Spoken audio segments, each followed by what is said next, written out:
אני קיבלתי את המוות שלי באותו יום. אני הייתי מוכן.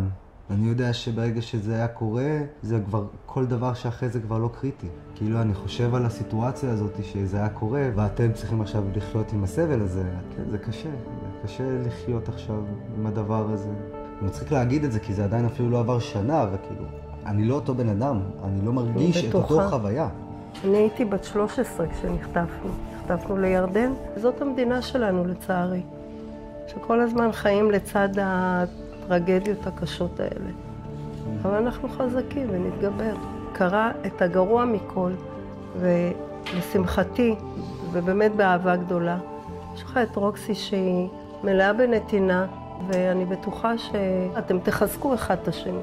בחיים לא הייתי חושבת שדבר כזה יקרה פה, לכם ובכלל. אתה הוכחת את החוזק שלך, ואני בטוחה שאתה לאט לאט אתה תתגבר.